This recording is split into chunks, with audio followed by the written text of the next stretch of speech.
Hello students, आज हम बात करेंगे धारा 34 बीएनएस की, जो एक निजी प्रतिरक्षा का कानून है, यानी राइट ऑफ प्राइवेट डिफेंस, जो ये स्पष्ट करती है कि आत्मरक्षा में किए गए कार्यों को अपराध नहीं बल्कि औचित्यपूर्ण आवश्यकता यानी जस्टिफाइड नेसेसिटी के रूप में देखा जाता है। इस अवधारणा को 5 मुख्य पहलुओं के माध्यम से समझाया जाता है: वैधानिक प्रावधान, स्टैट्यूट, मूल दर्शन, फिलॉसफी, प्रमुख न्यायिक निर्णय, केस लॉज तथा निजी प्रतिरक्षा के अधिकार की 5 आवश्यक शर्तें। ये धारा बताती है कि जब किसी व्यक्ति के शरीर या संपत्ति पर तात्कालिक खतरा हो, तब वो कानून की सीमाओं के भीतर सद्भावना, गुड फेथ, आवश्यकता और अनुपातिक बल, प्रोपोर्शनेट फोर्स का प्रयोग करते हुए अपनी रक्षा कर सकता है। तो चलिए शुरू करते हैं आज की क्लास। अब हम सेक्शन 34 बीएनएस को एक बहुत इंपॉर्टेंट पर्सपेक्टिव से समझेंगे, the statutory gateway of self preservation. इस सेक्शन का मेन आइडिया ये है कि प्राइवेट डिफेंस सिर्फ एक्सक्यूज नहीं बल्कि लॉ के थ्रू दिया गया एक लीगल प्रोटेक्शन मैकेनिज्म है। सेक्शन में एक हिडन लीगल ट्रांजिशन पोर्टल है जो एक सिंबॉलिक गेटवे है। जब कोई पर्सन अनलॉफुल अटैक से खुद को बचाने के लिए नेसेसरी एक्शन लेता है तो लॉ उसे पोटेंशियल एक्यूज्ड से प्रोटेक्टेड विक्टिम में ट्रांसफॉर्म कर देता है। यानी नॉर्मली जो एक्ट ऑफेंस लग सकता था वही प्राइवेट डिफेंस के कॉन्टेक्स्ट में लीगली जस्टिफाइड बन जाता है। Nothing is an offense which is done in the exercise of the right of private defense. ये सेक्शन 34 का कोर प्रिंसिपल है। इसका मतलब लॉ सिर्फ पनिशमेंट को माफ नहीं करता बल्कि एक्ट को ही क्रिमिनल कैरेक्टर से फ्री कर देता है। अगर डिफेंस जेन्युइन और लॉफुल है तो ऑफेंस एग्जिस्ट ही नहीं करता। अब इस सेक्शन के सबसे इंपॉर्टेंट कॉन्सेप्ट को समझते हैं, जो कि है गेटवे इफेक्ट। ये एक्सप्लेन करता है कि प्राइवेट डिफेंस एक लीगल शील्ड की तरह काम करता है। इनोसेंट पर्सन को क्रिमिनल लाइबिलिटी से प्रोटेक्ट किया जाता है क्योंकि उसका इंटेंशन अग्रेशन नहीं, सेल्फ प्रोटेक्शन होता है। अब सबसे डीप फिलॉसफी देखिए, state monopoly versus human fragility. Normally protection देना स्टेट की रिस्पॉन्सिबिलिटी है, लेकिन रियलिटी में स्टेट हर जगह और हर सेकंड प्रेजेंट नहीं हो सकती। इसी गैप को सेक्शन 34 फिल करता है। जब इमीडिएट पुलिस प्रोटेक्शन अवेलेबल नहीं होती तब लॉ इंडिविजुअल को टेम्पररी राइट देता है कि वो अपनी बॉडी और प्रॉपर्टी डिफेंड कर सके। सेक्शन 34 बीएनएस एक ब्रिज है between vulnerability and legal protection. ये प्रोविजन सिटीजन्स को हेल्पलेस नहीं रहने देता, लेकिन साथ ही ये इंश्योर करता है कि फोर्स सिर्फ नेसेसिटी और प्रोटेक्शन के पर्पस से यूज हो, रिवेंज के लिए नहीं। अब सेक्शन 34 बीएनएस के एक बहुत इंपॉर्टेंट डायमेंशन को समझेंगे, the philosophy and sociology of आत्मरक्षा, यानी सेल्फ डिफेंस के पीछे का लीगल और सोशल लॉजिक। ये सिर्फ फोर्स यूज करने का राइट नहीं है बल्कि लॉ और सोसाइटी के बैलेंस का कॉन्सेप्ट है। लेफ्ट साइड में फिलॉसफिकल पिलर दिया गया है। यहाँ सबसे पहले आत्मरक्षा को ह्यूमन इंस्टिंक्ट बताया गया है, मतलब सेल्फ प्रोटेक्शन हर इंसान का नेचुरल राइट है। जब किसी व्यक्ति की लाइफ या सेफ्टी पर सडन डेंजर आता है तब लॉ उसे कंप्लीटली हेल्पलेस रहने के लिए फोर्स नहीं करता। इसीलिए सेक्शन 34 बीएनएस टेम्पररी सिचुएशन में सिटीजन को सॉवरेन पावर का एक लिमिटेड पार्ट देता है। नॉर्मली प्रोटेक्शन स्टेट का ड्यूटी होता है, लेकिन इमरजेंसी में जब स्टेट इंस्टेंटली प्रेजेंट नहीं हो सकती तब सिटीजन को खुद को प्रोटेक्ट करने का लीगल अथॉरिटी मिलता है। अब सबसे इंपॉर्टेंट लाइन, प्राइवेट डिफेंस एक जस्टिफिकेशन है, सिर्फ एक्सक्यूज नहीं। डिफरेंस समझिए, एक्सक्यूज में एक्ट टेक्निकली गलत होता है पर माफ किया जाता है, लेकिन जस्टिफिकेशन में एक्ट सर्कमस्टेंसेस के अकॉर्डिंग लॉफुल और लीगली राइट माना जाता है। यही सेक्शन 34 का रियल फिलॉसफी है। अब राइट साइड में सोशियोलॉजिकल एस्पेक्ट दिया गया है। लॉ का ऑब्जेक्टिव सिर्फ पनिशमेंट नहीं, प्रिवेंशन भी है। जब क्रिमिनल्स को पता होता है कि सिटीजन्स लीगली डिफेंड कर सकते हैं तो एक साइकोलॉजिकल बैरियर क्रिएट होता है और क्राइम डिटेरेंस स्ट्रांग होता है। साथ ही ये प्रोविजन सोसाइटी में करेजियस सिटीजनशिप डेवलप करता है। लॉ सिटीजन्स को कावर्ड बनने या हर सिचुएशन से भागने के लिए एनकरेज नहीं करता, लेकिन एक इंपॉर्टेंट लिमिटेशन भी है। प्राइवेट डिफेंस रिवेंज का टूल नहीं है, इसका पर्पस स्ट्रिक्टली प्रिवेंटिव प्रोटेक्शन है, वेंजेंस नहीं। तो सेक्शन 34 बीएनएस का एसेंस ये है कि लॉ सेल्फ डिफेंस को वायलेंस नहीं बल्कि कंट्रोल्ड, जस्टिफाइड और सोशली नेसेसरी प्रोटेक्शन के रूप में रिकॉग्नाइज करता है। अब हम सेक्शन 34 बीएनएस के 5 essential conditions of private defence को समझेंगे। ध्यान रखिए, प्राइवेट डिफेंस ऑटोमेटिक राइट नहीं है, ये तभी अप्लाई होता है जब ये 5 कंडीशन सेटिस्फाई होती हैं। सबसे पहला इंग्रेडिएंट है real and imminent threat. Danger imaginary या फ्यूचर पॉसिबिलिटी नहीं होना चाहिए, थ्रेट रियल, इमीडिएट और ऑब्जेक्टिवली रीजनेबल होना चाहिए। सिर्फ सस्पिशन के बेसिस पर फोर्स यूज नहीं की जा सकती। दूसरी कंडीशन है no recourse to public authorities, मतलब सिचुएशन ऐसी होनी चाहिए जहां स्टेट की इमीडिएट हेल्प लेना प्रैक्टिकली पॉसिबल ना हो, क्योंकि प्राइवेट डिफेंस एक इमरजेंसी राइट है, regular substitute for police protection नहीं। तीसरा और सबसे क्रूशियल प्रिंसिपल है strict proportionality. Law excessive force allow नहीं करता। जितना थ्रेट है रिस्पॉन्स भी उतना ही होना चाहिए। अगर माइनर असॉल्ट के रिस्पॉन्स में एक्सट्रीम वायलेंस यूज की गई तो प्राइवेट डिफेंस का प्रोटेक्शन वीक हो जाएगा। चौथी कंडीशन है क्लीन हैंड्स डॉक्ट्रिन। इसका सिंपल मीनिंग है जो पर्सन डिफेंस क्लेम कर रहा है वही ओरिजिनल अग्रेसर नहीं होना चाहिए। लॉ अटैकर को सेल्फ डिफेंस का शील्ड प्रोवाइड नहीं करता। और लास्ट कंडीशन है टेम्पोरल लिमिट्स। प्राइवेट डिफेंस का राइट तब तक ही एग्जिस्ट करता है जब तक डेंजर एग्जिस्ट करता है। जैसे ही थ्रेट न्यूट्रलाइज हो जाए फोर्स कंटिन्यू करना रिवेंज बन जाता है, डिफेंस नहीं। तो इन कंडीशन के थ्रू सेक्शन 34 बीएनएस एक बैलेंस्ड फ्रेमवर्क क्रिएट करता है। लॉ सिटीजन्स को प्रोटेक्शन का राइट देता है लेकिन स्ट्रिक्ट लीगल बाउंड्रीज के अंदर। इसी बैलेंस से प्राइवेट डिफेंस लॉफुल प्रोटेक्शन बनता है, अनलॉफुल अग्रेशन नहीं। अब हम प्राइवेट डिफेंस की सबसे पहली और फाउंडेशनल कंडीशन समझेंगे, रियल एंड इमिनेंट थ्रेट। यानी डेंजर सिर्फ एग्जिस्ट नहीं करना चाहिए बल्कि रियल, इमीडिएट और लीगली रीजनेबल भी होना चाहिए। लॉ कहता है मेयर वर्बल थ्रेट या जनरलाइज्ड फियर से लीगल राइट एक्टिवेट नहीं होता। मतलब अगर कोई सिर्फ गुस्से में बोल दे देख लूंगा तो ऑटोमेटिकली प्राइवेट डिफेंस का राइट स्टार्ट नहीं हो जाता। लॉ इमेजिनेशन या ओवर रिएक्शन को प्रोटेक्ट नहीं करता। अब आते हैं द ट्रिगर पर। राइट तब एक्टिवेट होता है जब डेंजर फिजिकली मैनिफेस्ट हो या एक प्रूडेंट रैशनल पर्सन को जेन्युइनली प्रेसिंग डेंजर फील हो। एग्जाम्पल के लिए अगर अटैकर वेपन लेकर अग्रेसिवली एडवांस कर रहा है तो थ्रेट इमिनेंट माना जा सकता है। इसी मोमेंट पर राइट कमेंसेस, यानी प्राइवेट डिफेंस का राइट उस एग्जैक्ट मिली सेकेंड से स्टार्ट होता है जब रीजनेबल एप्रीहेंशन अराइज होती है। इंपॉर्टेंट बात यह है कि लॉ विक्टिम को फर्स्ट ब्लो वेट करने के लिए फोर्स नहीं करता। अगर डेंजर क्लियरली इमिनेंट है तो preemptive defensive action legally possible है। अब सबसे crucial concept, reasonable apprehension test. ये सब्जेक्टिव नहीं, ऑब्जेक्टिव टेस्ट है।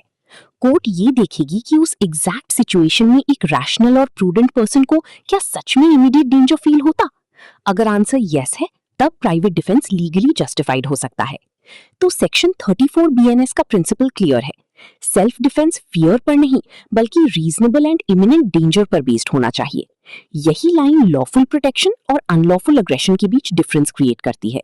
अब हम प्राइवेट डिफेंस की सेकेंड एसेंशियल कंडीशन समझेंगे, unavailability of public authorities.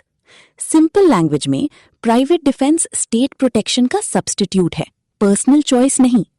Law का सेंट्रल आइडिया ये है कि लॉ का प्रिफर्ड रूट हमेशा पुलिस और स्टेट मशीनरी होती है।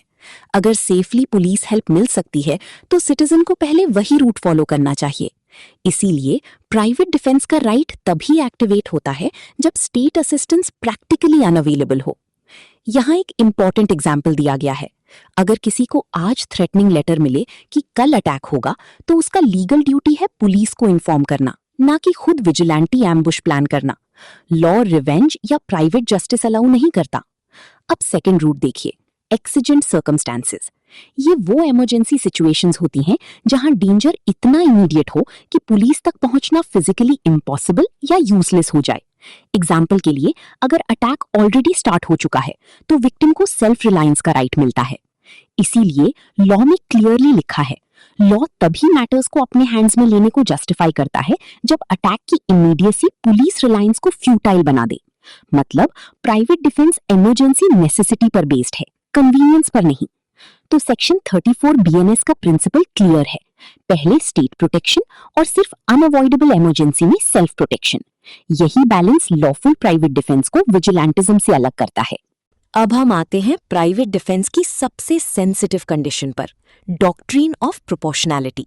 सेक्शन 34 बीएनएस का क्लियर प्रिंसिपल है, डिफेंस अलाउड है लेकिन एक्सेसिव फोर्स अलाउड नहीं है। सबसे पहले गोल्डन स्केल्स रूल एक्सप्लेन किया गया है। कोर्ट्स ये एक्सेप्ट करती हैं कि सडन अटैक के टाइम विक्टिम मैथमेटिकल प्रिसीजन से फोर्स मेजर नहीं कर सकता।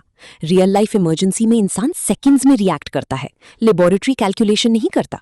इसीलिए लॉ रीजनेबल मार्जिन अलाउ करता है। लेकिन इसका मतलब अनलिमिटेड फोर्स बिल्कुल नहीं है, इसीलिए यहाँ पर साइड में स्ट्रिक्ट बाउंड्री दिखाई गई है। रिस्पॉन्स मिलिशियसली या ब्लेटेंटली एक्सेसिव नहीं होना चाहिए। एग्जाम्पल के लिए, अगर सामने वाले के पास सिर्फ स्टिक है और defender unnecessarily deadly military level weapon use करे तो ये प्रोपोर्शनल डिफेंस नहीं माना जाएगा। यहाँ कोर आइडिया सिंपल है, फोर्स थ्रेट के अकॉर्डिंग होनी चाहिए, रिवेंज या डोमिनेशन के लिए नहीं। प्राइवेट डिफेंस का पर्पस डेंजर को स्टॉप करना है, अटैकर को पनिश करना नहीं।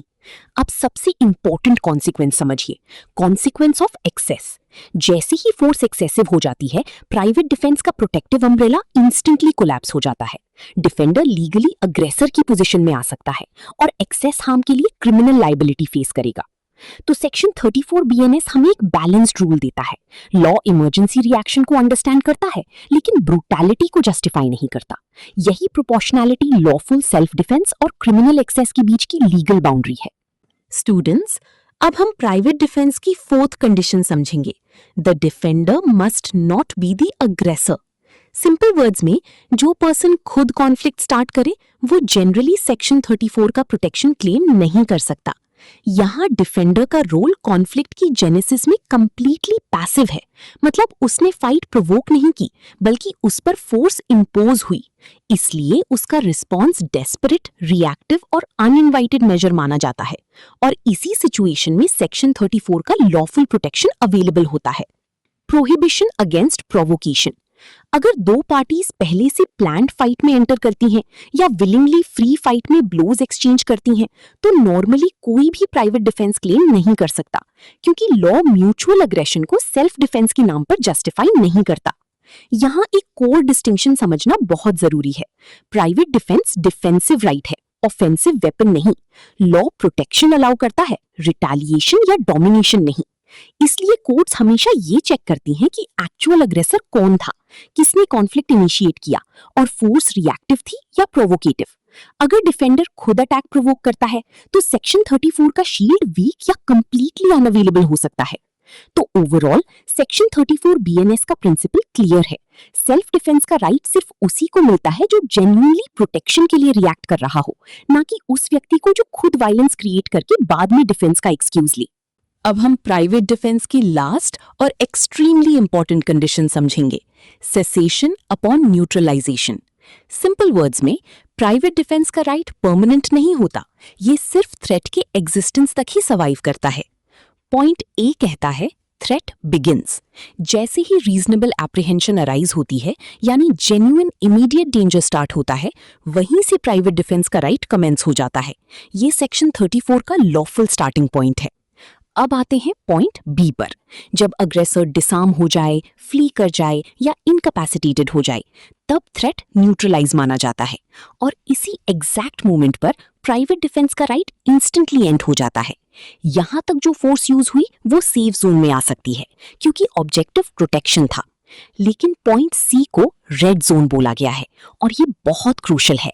अगर थ्रेट खत्म होने के बाद भी फोर्स कंटिन्यू की जाती है तो वो डिफेंस नहीं रहती, वो एक्स्ट्रा जुडिशियल पनिशमेंट और प्यूनिटिव वेंजेंस बन जाती है। यहाँ क्रिमिनल लाइबिलिटी अप्लाई होने लगती है। इसलिए लॉ एक क्लियर बाउंड्री ड्रॉ करता है। प्राइवेट डिफेंस का पर्पस अटैक को रिपेल करना है, अटैकर को पनिश करना नहीं। पनिशमेंट देना सिर्फ जुडिशरी का एक्सक्लूसिव फंक्शन है, इंडिविजुअल सिटीजन का नहीं। तो सेक्शन 34 बीएनएस का फाइनल प्रिंसिपल याद रखिए, सेल्फ डिफेंस तब तक लॉफुल है जब तक डेंजर अलाइव है। जैसे ही डेंजर खत्म, फोर्स का लीगल जस्टिफिकेशन भी खत्म। स्टूडेंट्स, अब हम देखते हैं कि कोर्ट्स ने सेक्शन 34 बीएनएस की प्रिंसिपल्स को प्रैक्टिकली कैसे इंटरप्रेट किया है। यहाँ पे दो लैंडमार्क जजमेंट्स के थ्रू एक बहुत इंपॉर्टेंट कॉन्सेप्ट एक्सप्लेन करती है, नो ड्यूटी टू रिट्रीट और रीजनेबल डिफेंसिव फोर्स। सबसे पहला केस है Darshan Singh versus state of Punjab. इस केस में land dispute suddenly violent mob attack में कन्वर्ट हो गया। सिचुएशन डेंजरस और अनलॉफुल अग्रेशन से फिल थी। सुप्रीम कोर्ट ने क्लियर रूलिंग दी, नो ड्यूटी टू रिट्रीट, मतलब लॉ किसी सिटीजन को कावर्ड की तरह भागने के लिए फोर्स नहीं करता जब उस पर वायलेंट अनलॉफुल अटैक हो रहा हो। अगर सिचुएशन जेन्युइनली डेंजरस हो तो पर्सन अपनी जगह स्टैंड करके नेसेसरी इवन फेटल फोर्स भी यूज कर सकता है। इसी रीजनिंग पर अक्यूज्ड को अक्विट किया गया। अब दूसरा इंपॉर्टेंट केस है state of UP versus Ramswaroop. यहाँ अक्यूज्ड पर उसके ओन कमर्शियल प्रेमिसेस में सडन एम्बुश हुआ और उसने लीथल फोर्स यूज की। सुप्रीम कोर्ट ने यहाँ एक क्रूशियल प्रिंसिपल दिया, इररेलेवेंस ऑफ पुलिस प्रॉक्सिमिटी। कोर्ट ने कहा कि सिर्फ पुलिस स्टेशन नियर बाय होना मैटर नहीं करता। अगर अटैक इतना सडन हो कि एस्केप या पुलिस हेल्प लेना प्रैक्टिकली इम्पॉसिबल हो तो प्राइवेट डिफेंस का राइट वैलिड रहेगा।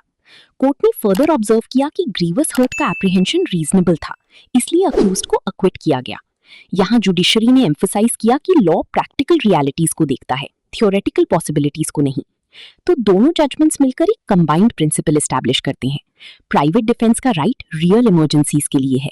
लॉ सिटीजन्स को हेल्पलेस विक्टिम बनने के लिए कंपेल नहीं करता, लेकिन फोर्स तभी लॉफुल होगी जब एप्रीहेंशन जेन्युइन, इमीडिएट और नेसेसरी हो। अब हम दो और इम्पॉर्टेंट जुडिशियल इंटरप्रिटेशन समझेंगे जो सेक्शन 34 के प्रैक्टिकल स्कोप को क्लैरिफाई करती हैं। एक राइट की ड्यूरेशन पर और दूसरी प्रॉपर्टी डिफेंस पर। सबसे पहला केस है Yogendra Morarji versus state of Gujarat. इस जजमेंट का फोकस था टेम्पोरल बाउंड्रीज, यानी प्राइवेट डिफेंस कब स्टार्ट होता है और कब एंड। सुप्रीम कोर्ट ने क्लियर किया कि ये राइट उस एग्जैक्ट मोमेंट कमेंस होता है जब रीजनेबल एप्रीहेंशन अराइज होती है और सिर्फ तब तक कंटिन्यू करता है जब तक डेंजर एक्चुअली परसिस्ट करता है। कोर्ट ने स्पेसिफिकली एम्फसाइज किया कि जैसे ही इमीडिएट नेसेसिटी खत्म हो जाए, प्राइवेट डिफेंस रिटेलिएशन में कन्वर्ट नहीं हो सकता। मतलब सेक्शन 34 प्रोटेक्शन देता है इमरजेंसी रिस्पॉन्स को, रिवेंज को नहीं। ये प्रिंसिपल डायरेक्टली प्रोपोर्शनैलिटी और सेसेशन डॉक्ट्रिन को स्ट्रेंथन करता है। अब दूसरा लैंडमार्क केस है मुंशी राम वर्सेस दिल्ली एडमिनिस्ट्रेशन, जो डिफेंस ऑफ प्रॉपर्टी से रिलेटेड है। सुप्रीम कोर्ट ने यहां होल्ड किया कि लॉ लॉफुल पोजेशन को अनलॉफुल डिस्पोजेशन के अगेंस्ट प्रोटेक्ट करता है। इंपॉर्टेंट पॉइंट यह है कि इवन सेटल्ड पोजेशन में बैठा ट्रेसपासर भी बिना ड्यू प्रोसेस के फोर्सफुली रिमूव नहीं किया जा सकता। कोर्ट का रीजनिंग बहुत सिग्निफिकेंट था। क्रिमिनल लॉ किसी सिटीजन को अनलॉफुल फोर्स के सामने पैसिव सरेंडर करने के लिए कंपेल नहीं करता, यानी प्रॉपर्टी राइट्स भी लीगली प्रोटेक्टेड इंटरेस्ट्स हैं और उनकी डिफेंस सर्टेन सिचुएशंस में जस्टिफाइड हो सकती है। तो दोनों जजमेंट्स मिलकर सेक्शन 34 का बैलेंस्ड फ्रेमवर्क एस्टैब्लिश करते हैं। Right of private defence temporary और नेसेसिटी बेस्ड है और ये सिर्फ बॉडी ही नहीं, लॉफुल प्रॉपर्टी इंटरेस्ट्स को भी प्रोटेक्ट करता है। लेकिन हर सिचुएशन में कोर्ट्स नेसेसिटी, प्रोपोर्शनैलिटी और लीगैलिटी का बैलेंस मेंटेन करती हैं।